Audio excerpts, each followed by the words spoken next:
For a lot of people, the biggest financial mistake is not earning too little. It is trying to look rich too early.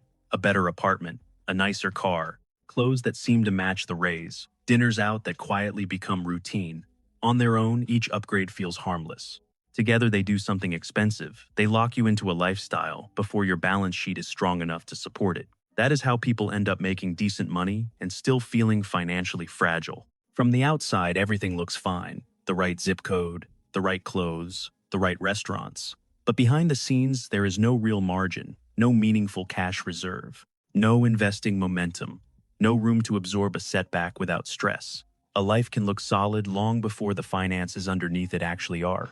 That is why one of the smartest things you can do when your income starts to rise is surprisingly simple. Stop trying to make your life look more expensive than it needs to be. Because every visible upgrade comes with an invisible cost. A more expensive lifestyle does not just cost more this month. It raises the floor of your future. It increases how much you have to earn just to stand still. It slows your savings rate. It cuts into the capital you could be investing.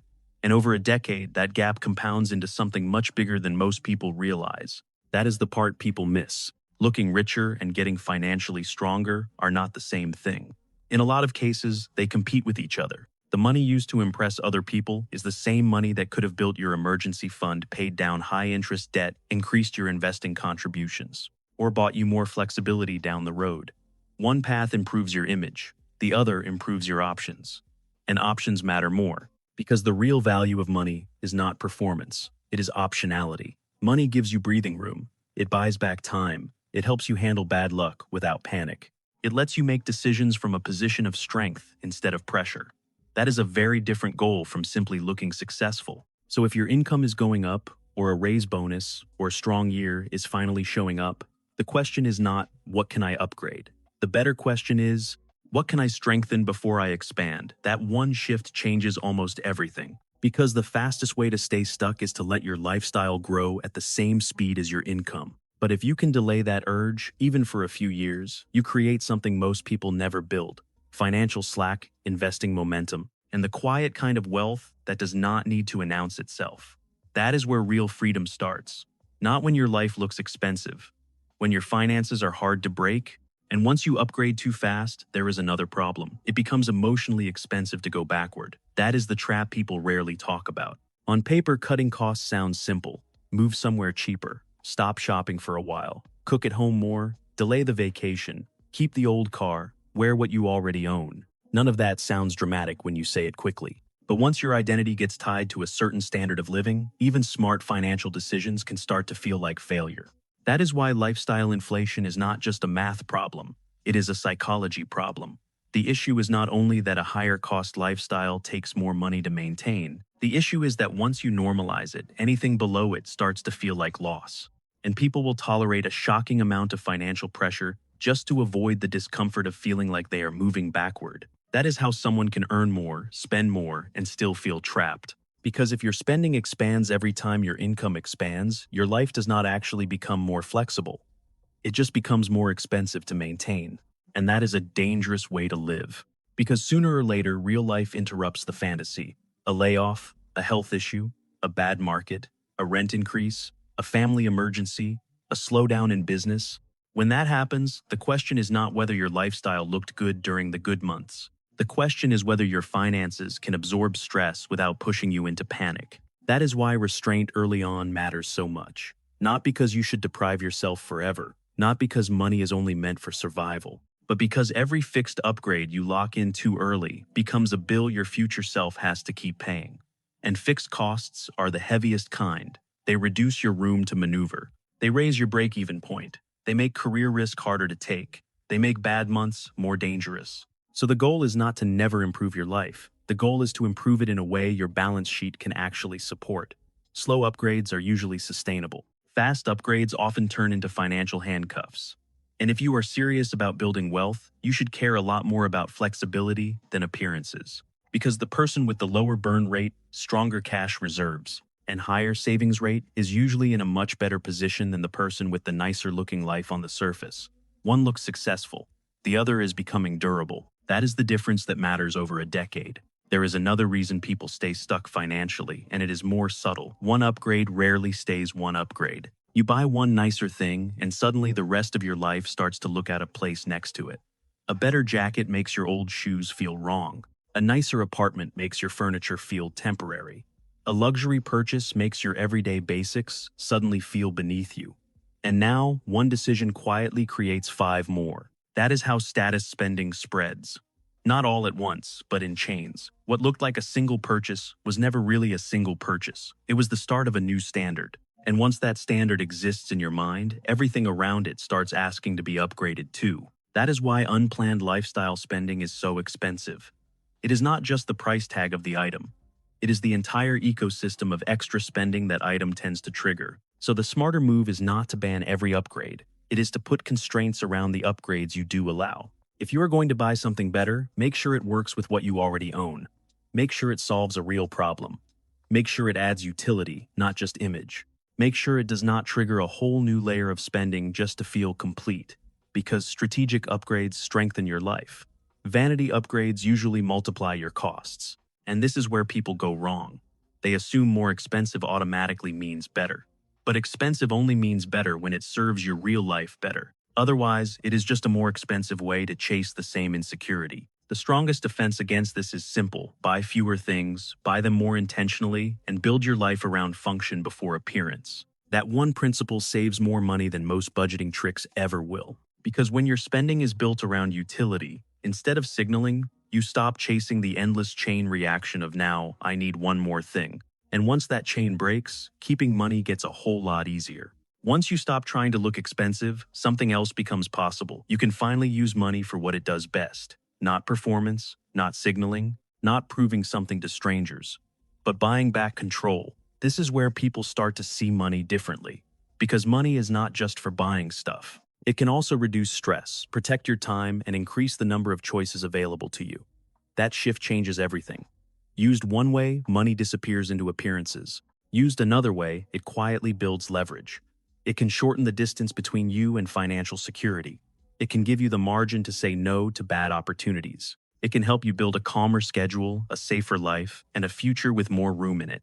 That is a much better use of money than maintaining an image. Because the highest value uses of money are often the ones that never get posted. The emergency fund that lets you sleep. The investment contributions building quietly in the background. The debt payoff that frees up your monthly cash flow. The extra savings that let you leave a bad job, take a sabbatical, start something new, or simply breathe without constantly calculating. That is real luxury. Not constant upgrades. Not external validation. Control. And the longer your time horizon gets, the more obvious that becomes. Over a decade, the person who quietly builds reserves avoids unnecessary fixed costs and keeps investing consistently usually ends up with something far more valuable than a visibly expensive life room. Room to pivot, room to recover, room to wait, room to choose. That is why the goal is not to make your life look premium. The goal is to build a life with enough financial strength that you do not have to perform stability. You actually have it. And there is one more trap that makes performative spending so expensive it stops working almost as soon as you get used to it. That is the real problem with buying status. The thrill fades, the novelty fades, the identity boost fades, and then your mind resets. What felt exciting becomes normal. What felt luxurious becomes expected. And what once looked like success becomes your new baseline. That is how people end up on the hedonic treadmill without even realizing it. They keep spending for a feeling that expires quickly, then mistake that temporary high for progress. But it is not progress. It is adaptation. And adaptation gets expensive when you keep trying to buy it through lifestyle. That is why chasing the appearance of success is such a bad long-term trade. You keep paying for upgrades that deliver less and less emotional return over time. Meanwhile, the uses of money that actually improve your life work very differently. A larger emergency fund does not become meaningless just because you got used to it. A lower debt burden does not stop mattering because it became normal. A higher savings rate does not lose value because you kept it up for 12 months. Those things may feel less glamorous in the moment, but they compound in ways status spending never will. That is the key distinction. Some spending gives you a short emotional spike. Other spending gives you long-term structural improvement. One disappears, the other builds. And if you confuse those two categories long enough, you can spend years feeding your image while starving your future. So yes, money can absolutely improve your life. but only when you aim it at the right targets, not at endless proof, not at temporary applause, not at upgrades that need to be replaced by the next round of upgrades. Real financial progress is quieter than that. It looks less impressive in the short term. It becomes far more powerful over time. This is exactly why serious saving should not be framed as deprivation. It should be framed as building optionality, because money at its best buys two things: freedom and flexibility. That is what makes cash reserves, lower debt, and consistent investing so powerful. They do not just improve your net worth, they increase your ability to act, to leave, to wait, to negotiate, to recover, to take a calculated risk, to say no without fear. That is the kind of power most people are actually looking for, even if they describe it badly.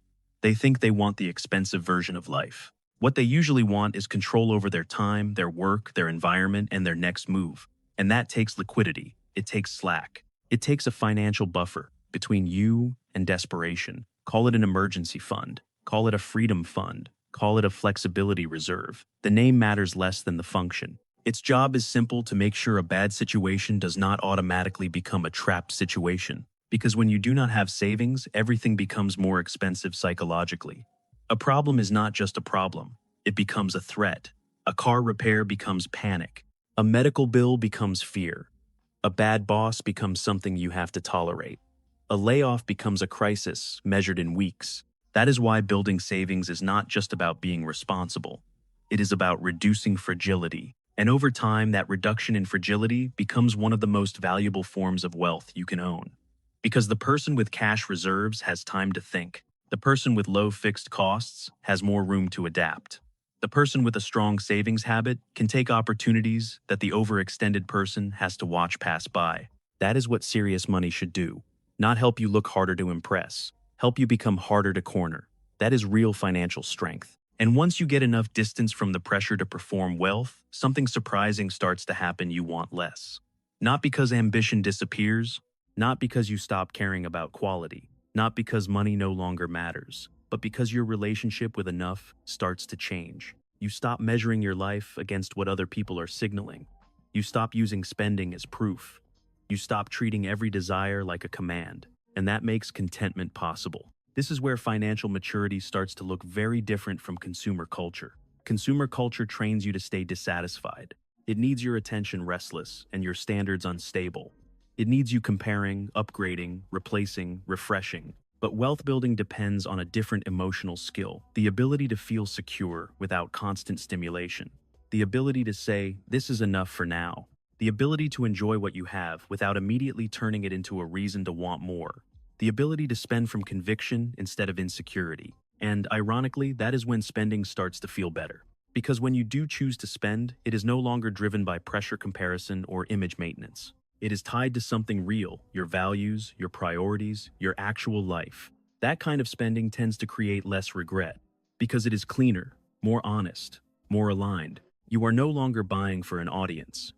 You are allocating for a life. And that distinction matters, because every dollar still does what it has always done: it closes one door while opening another. Spend it on appearance and you delay flexibility. Spend it on noise and you reduce clarity. Spend it on other people's expectations and you weaken your own position. But spend it in alignment with what actually matters to you, and money starts acting like a tool instead of a trap.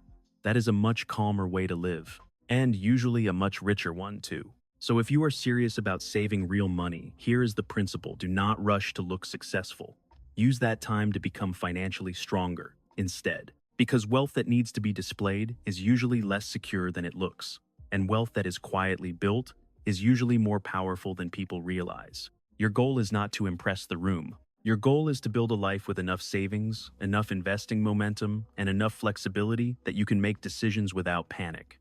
That is what serious money is for. Not to help you perform status, to help you protect your peace, buy back your time, and strengthen your position year after year.